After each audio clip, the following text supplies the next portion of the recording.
Hello and welcome to JOGA. My name's Jo and today we're going to talk about downward facing dog. Downward dog is the pose that we experience a lot in a vinyasa class, and you guys that come to my class know this.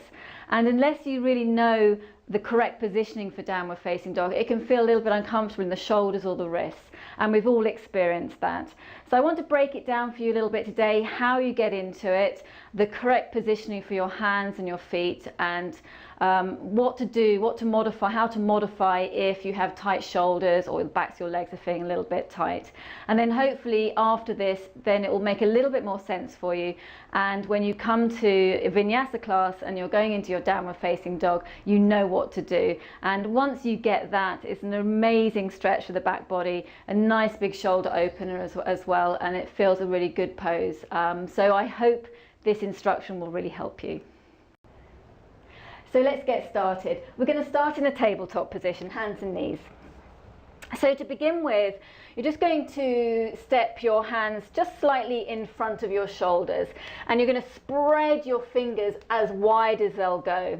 Ideally, you want to sort of rotate so that your index finger is pointing forwards, but if you're feeling a little bit tight, then you can just sort of adjust that a little bit. But index finger, middle finger pointing forwards, whichever feels more instinctive for your positioning for your shoulders and your wrists. As a rule of thumb, you're looking at the crease of your wrist and you want it in line with the top of your mat. That's always a good starting point. And once you've got your hands nicely placed just slightly forwards of your shoulders, as I said, you want to think about just grounding down through the thumb and the index finger knuckle. So you're not sort of rolling towards the outside of the hand and therefore compromising your wrist here. And then you want to think about your inner elbow as you slightly rotate it forwards. And as you do that, you want to bring your awareness to the tops of your shoulders. And as you ground down through the thumb and the index finger, you want to roll the top of the shoulder away from the ears and the shoulder blades down the back. Now, if that doesn't really make sense for you, one way you can do this, a little exercise that really helps, is just take your hand forwards, or your arm forwards with your palm up. I want you to bring your awareness to the top of your shoulder like we did in our downward facing dog. And the awareness is here, and you want to roll the top of the shoulder externally that way, away from the body, and then into the socket. Shoulder blades are down the back. Now you want to maintain that position in your upper arm, and you can do that just by holding above the elbow.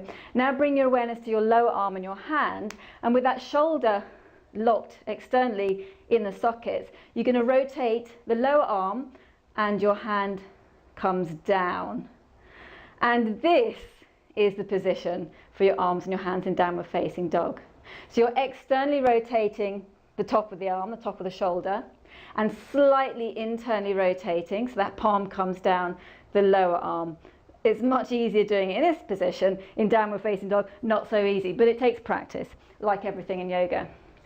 So again, grounding the fingers into the mat, inner elbow slightly rotates forwards, rolling the shoulders away from the ears and down the back. Tuck all your toes under, take your hips back towards your heels, so you're taking your weight out of your wrists, which is important for downward facing dog.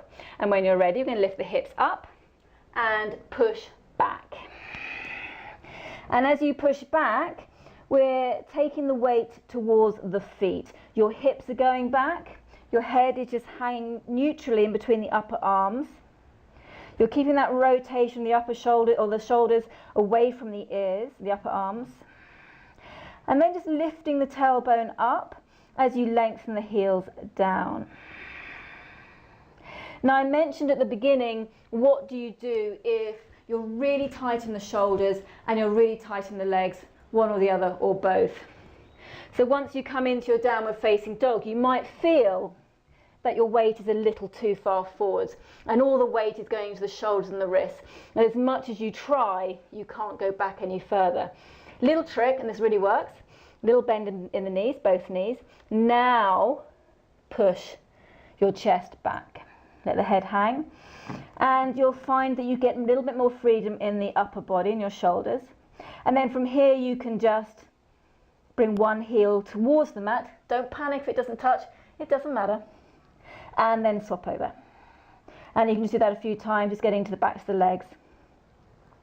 And if you practice in this way, with the knees bent and just walking the feet out in that way, you will eventually go a little bit deeper in your downward dog, and it will eventually feel amazing. So I hope you found that useful. Check back soon. Thank you very much, and namaste.